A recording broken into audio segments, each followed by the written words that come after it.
Bonjour à toutes et à tous, bienvenue dans Tout Terrain, votre rendez-vous consacré à l'actualité sportive d'ici et d'ailleurs. Le sport continue de vivre à un rythme effréné, des trophées qui changent de main, des transferts qui redessinent les grandes équipes, des records qui tombent et surtout des histoires humaines qui dépassent parfois le simple résultat d'un match. Aujourd'hui, le Paris Saint-Germain savoure un nouveau sacre européen pendant que le football international accueille un nouveau visage à la tête des Pays-Bas. En Haïti, les sélections poursuivent leur préparation et les compétitions locales prennent de l'ampleur. Et surtout, les pistes comme dans les bassins, les championnats d'Europe continuent de livrer leur lot de performances et de surprises. Voici l'essentiel de ce qu'il faut retenir, mais surtout comprendre dans tout terrain.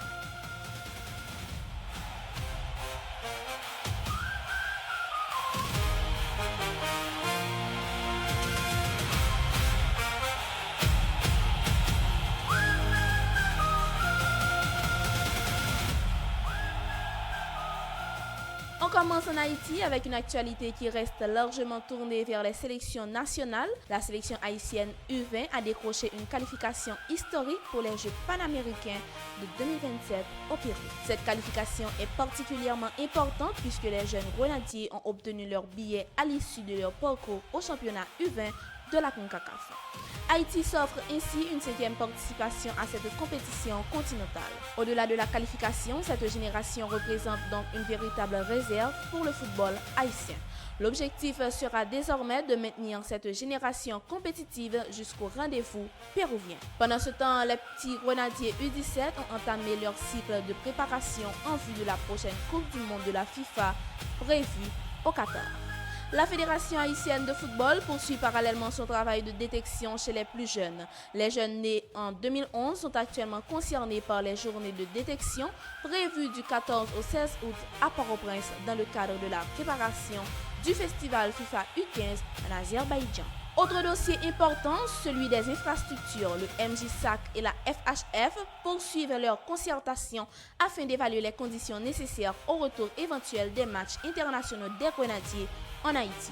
Il ne s'agit pas uniquement de disposer d'un terrain, les infrastructures doivent répondre aux normes de la CONCACAF et les garanties de sécurité doivent également être réunies. Autrement dit, le retour à domicile des grenadiers dépendra autant du sportif que des conditions matérielles et sécuritaires. Sur la scène caribéenne, le Violet Athletic Club poursuit sa campagne de la CONCACAF Caribbean Cup. Après son excellente entrée en matière contre Defense Force de Trinidad and Tobago battu 3-0, le Vieux Tigre a envoyé un signal clair à ses adversaires. Cette victoire permet au club haïtien de démarrer sa campagne régionale avec confiance et surtout de placer le football haïtien sous les projecteurs de la zone Caraïbe. Pendant ce temps, les tournois de vacances et compétitions de quartier se poursuivent également à travers le pays. Avec plusieurs affiches programmées cette semaine, ces compétitions ont une importance particulière. Elles permettent aux jeunes joueurs de rester actifs et offrent également aux clubs l'occasion d'identifier de nouveaux talents. Et le football n'est pas la seule discipline à l'honneur. La 16e édition de Volley sans frontières débute aujourd'hui, jeudi 13 août, à Ouanamed. Pendant 3 jours, des équipes locales et régionales vont se retrouver notamment au parc Saint-Pierre et au collège Univers. Au-delà de la compétition, l'événement veut créer un espace de rencontre et de promotion du volleyball dans le Nord-Est. Toujours en Haïti, le sport prend également une dimension sociale. Le dimanche 9 août, l'ONA SH a lancé au parc Sainte-Thérèse de Pétionville le projet baptisé Week-end d'animation sportive pour l'inclusion et la paix. Pour cette ouverture, l'association sportive municipale de Pétionville a battu celle de Keskov 1-0 grâce à un penalty transformé par Brian Killenspierre. Mais au-delà du résultat, l'objectif du projet est beaucoup plus large. Utiliser le sport comme espace de dialogue, de rapprochement et de cohésion entre les communautés. La cérémonie a réuni notamment le président de l'ONA-SH, Edwin Charles, le directeur général du MJSAC, Wilfens Montbrun, ainsi que des représentants des communes concernées et des DUPOL. Dans ce contexte où les espaces de rassemblement se font rares, le sport peut donc devenir plus qu'un jeu, un véritable instrument de paix et d'inclusion. Direction maintenant l'Europe où le Paris Saint-Germain a encore frappé fort. Le club parisien a remporté mercredi soir la Super Coupe d'Europe en battant Aston Villa 2-1. Vishak Kvaratskhelia a ouvert le score avant que le jeune Brian Maggio n'égalise pour Aston Villa. Mais le Paris Saint-Germain a finalement repris l'avantage grâce à Désir Doué, dont le but a été validé après intervention de la VAR. Cette victoire permet au Paris Saint-Germain de conserver le trophée pour la deuxième année consécutive. Le club rejoint ainsi l'AS Milan et le Real Madrid parmi les équipes ayant réussi à remporter 2 Super Coupes d'Europe consécutives. Et pour Luis Enrique, le bilan devient encore plus impressionnant. Il s'agit de son 13e trophée depuis son arrivée sur le banc parisien. Le Paris Saint-Germain ne semble donc plus seulement chercher à conquérir l'Europe, il cherche désormais à y installer durablement son règne. Cette Super Coupe d'Europe aura également été historique pour l'arbitrage. Le Somalien Omar Hartan est devenu le premier arbitre non européen à diriger une Super Coupe d'Europe. Sa présence est particulièrement symbolique après son absence de la Coupe du Monde 2026. Son parcours rappelle donc que le football mondial, les opportunités peuvent parfois revenir là où on ne les attend plus. Et pendant que le Paris Saint-Germain célèbre son nouveau trophée, un autre grand nom du football espagnol ouvre un nouveau chapitre. Xavi Hernandez est officiellement devenu le nouveau sélectionneur des Pays-Bas. Il succède à Ronald Koeman et a signé un contrat qui court jusqu'à la Coupe du Monde 2030. Il devient surtout le premier entraîneur étranger à diriger la sélection néerlandaise depuis Ernst Happel en 1978. Le choix est loin d'être anodin. Xavi est lui-même profondément influencé par la philosophie du football néerlandais, notamment celle de Johan Cruyff. Son premier grand défi sera désormais de construire une équipe capable de rebondir après son élimination au Mondial 2026 et de réparer les prochaines échéances internationales. Le marché des transferts continue de s'agiter. L'un des dossiers qui vient de se concrétiser concerne Cristian Romero. Le défenseur argentin quitte Tottenham et rejoint l'Atlético de Madrid pour 40 millions d'euros. Un transfert important pour le club madrilène qui récupère un défenseur expérimenté et international. Au FC Barcelone, l'actualité est davantage marquée par les départs et les incertitudes. Le dossier Rodri reste notamment suivi de très près, tandis que le Barça aurait également étudié d'autres solutions offensives, dont George Mikotadze. Et pendant ce temps, Ferran Torres se rapproche du Paris Saint-Germain. Les discussions sont annoncées à un stade avancé et le transfert pourrait être finalisé après la Super Coupe d'Europe. Le mercato entre donc dans une phase où chaque mouvement peut avoir des conséquences sur l'équilibre des grandes équipes européennes. Le Real Madrid a également remporté son match amical face au Deportivo La Corogne sur un score de 1-0. L'unique but de la rencontre a été inscrit par Brahim Diaz dans le temps additionnel de la première période. Une victoire certes modeste, mais intéressante dans le cadre de la préparation madrilène. Le club continue parallèlement de travailler sur son effectif alors que le dossier Vinicius et les ambitions du Real pour la prochaine saison restent particulièrement suivis. L'actualité de Lionel Messi est aujourd'hui beaucoup plus personnelle. Après la disparition de son père, le joueur argentin a repris la compétition et a rejoué pour la première fois depuis ce décès.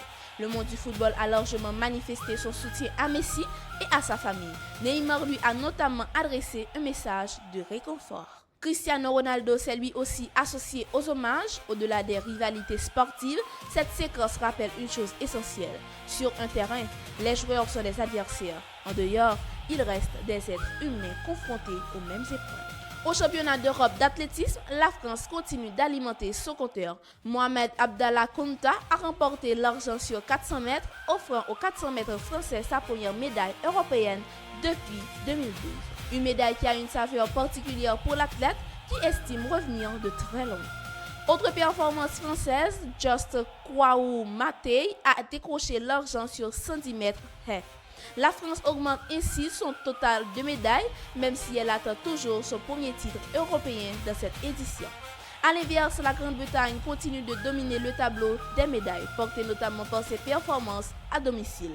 Et sur le 800 mètres, le tenant du titre, Gabriel Thial, a été éliminé en demi-finale, après une course qu'il a laissée dans le doute, comme quoi, dans ce championnat, le statut de favori ne garantit jamais une place en finale. Dans les bassins également, les championnats d'Europe offrent un spectacle de haut niveau. Le Roumain David Popovici a remporté son 3e titre européen consécutif sur 100 mètres, confirmant une nouvelle fois son statut parmi les grandes figures de la natation mondiale. La Suédoise Sarah Sjöström, elle, continue d'écrire sa propre légende. Avec son titre sur 50 mètres papillon, elle a atteint 18 titres européens en grand bassin et 99 médailles internationales. La Française Maxime Grousset s'est, de son côté, qualifiée pour la finale du 100 mètres papillon avec le troisième temps des demi-finales. La France poursuit donc sa chasse aux médailles tandis que la Grande-Bretagne conserve la tête du classement. Direction maintenant le tennis. À Toronto, la finale du Masters 1000 opposera Elena Rybakina et Iga Swiatek. Rybakina a réussi à prendre le dessus sur Naomi Osaka, tandis que Swiatek a remporté sa demi-finale en 3-7. Le tournoi canadien confirme donc une nouvelle fois la profondeur du tennis féminin avec plusieurs joueuses du plus haut niveau qui se sont affrontées avant les dernières rencontres. Chez les hommes à Montréal, Brandon Nakashima s'est qualifié pour sa première finale en Masters 1000 après avoir éliminé Rafael Podal. Une étape importante dans la progression de l'Américain. Sur les routes, Richard Caparas a confirmé sa participation à la Vuelta après un Tour de France particulièrement réussi. Le coureur équatorien entend donc poursuivre sur sa lancée dans un nouveau Grand Tour. Pendant ce temps, Steven Kruijswijk a annoncé qu'il prendra sa retraite à la fin de la saison. Après avoir terminé dans le top 5 des 3 grands tours au cours de sa carrière, le Néerlandais s'apprête ainsi à tourner une page importante du cyclisme professionnel. Changement d'univers avec une opération qui fait déjà beaucoup parler. Les Los Angeles Lakers ont été rachetés pour 12,5 milliards de dollars, un montant record pour une franchise sportive nord-américaine. Cette opération illustre surtout la puissance économique croissante du sport américain. Et sur le terrain, une autre page se tourne. Russell Westbrook a annoncé sa retraite à 37 ans, après 18 saisons en NBA. Le triple-double restera évidemment l'une des marques de fabrique de sa carrière. La NBA a également dévoilé ses premiers grands rendez-vous de la prochaine saison, avec notamment des affiches très attendues et les traditionnels matchs de Noël. Pendant ce temps, plusieurs joueurs poursuivent leur préparation ou leur changement de carrière. À Las Vegas, Nat Sestina a été annoncé pour la saison 2026-2027. Et dans une actualité plus surprenante, le propriétaire du Panathinaikos affirme avoir tenté d'attirer Nikola Jokic en Grèce. Une opération qui, si elle s'était concrétisée, aurait constitué l'un des plus gros coups de l'histoire du basket européen.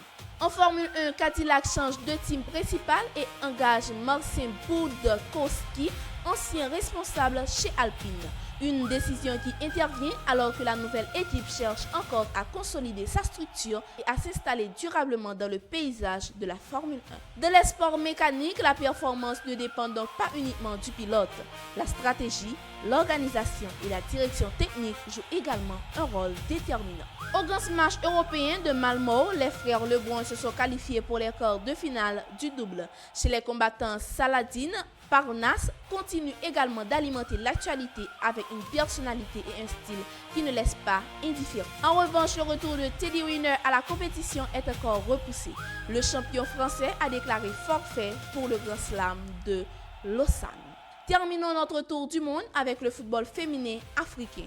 À la WAF-CON 2026, le Cameroun a éliminé le Maroc, pays hôte, à l'issue d'une séance de tir au but particulièrement tendue.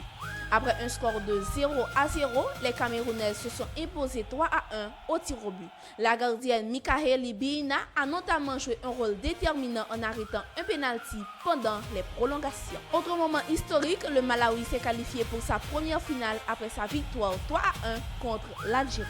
Les sœurs Tabitha et Temwa Chawinga ont marqué dans cette rencontre et ont contribué à écrire une nouvelle page du football féminin malawite. Le Malawi a également validé son billet pour la Coupe du Monde féminine 2027. Et aujourd'hui, jeudi 13 août, deux affiches africaines retiennent particulièrement l'attention de la course à la Coupe du Monde féminine 2027. La Côte d'Ivoire affronte le Ghana, tandis que le Nigeria rencontre l'Afrique du Sud dans les barrages africains. Ces rencontres sont importantes puisqu'elles peuvent déterminer les dernières représentantes africaines appelées à poursuivre leur route vers le mondial. Ainsi s'achève ce nouveau voyage à travers les terrains, les pistes, les bassins et les parquets. En Haïti, une nouvelle génération frappe la porte avec les U20 qualifiés pour les Jeux panaméricains. les U17 en préparation et les U15 à la recherche de nouveaux talents. En Europe, le Paris Saint-Germain confirme sa domination avec une deuxième Super Coupe d'Europe consécutive, tandis que Xavi ouvre un nouveau chapitre de sa carrière à la tête des Pays-Bas. Et ailleurs, les records continuent de tomber, les champions continuent de se battre et les grandes histoires humaines continuent de donner au sport toute sa dimension. Parce qu'au fond, le sport ne se résume jamais à un score, il parle de travail, de revanche, de transmission, de courage et parfois même de recommencement. Merci d'avoir été avec nous, gardez le terrain à l'œil, les résultats à l'esprit et la passion toujours au rendez-vous. C'était Tout Terrain, à très bientôt pour un nouveau tour d'horizon de l'actualité sportive.